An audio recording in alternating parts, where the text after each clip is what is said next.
Justin Kilcullen, private citizen, formerly Executive Director of Trocaire, and a Comhlamh member from 1978 to sometime into the 1980s. In 1978 I came back from Tanzania, where I'd worked as an architect for 2 years in the National Housing Corporation. I remember the day after I landed, going out to the pub with my best friend and starting to talk about my experience in Africa, and after about 10 minutes I realised his eyes were glazing over, and that try as he might, he couldn't relate to what had been a life-changing experience for me, and indeed, how could he? And like so many of us who came back in those days, and I'm sure it's the same today, Comhlamh was somewhere where I could meet like-minded people who'd had similar experiences,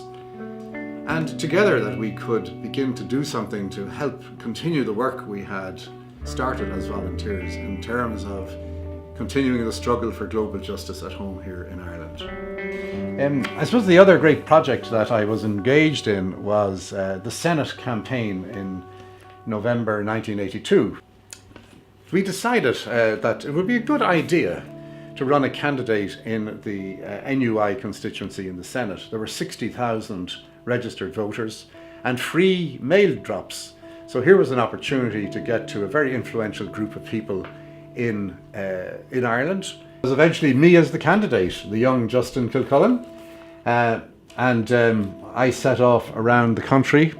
over a month period, and it attracted a lot of attention. In the end, we didn't win. We didn't expect to, but it was a good campaign, and I do think it raised a lot of awareness, and it gave momentum and energy to Comhlamh because it was such an unusual thing to do, and so many people volunteered in that campaign, and that through the ongoing work of the many working groups and campaigns and projects over the years, Comhlamh has been very instrumental in creating in Ireland today the climate amongst the general public that no matter how big difficulties we face, we should continue to act in justice towards the developing countries, largely through our aid programme, and that it should be funded appropriately and according to our commitments.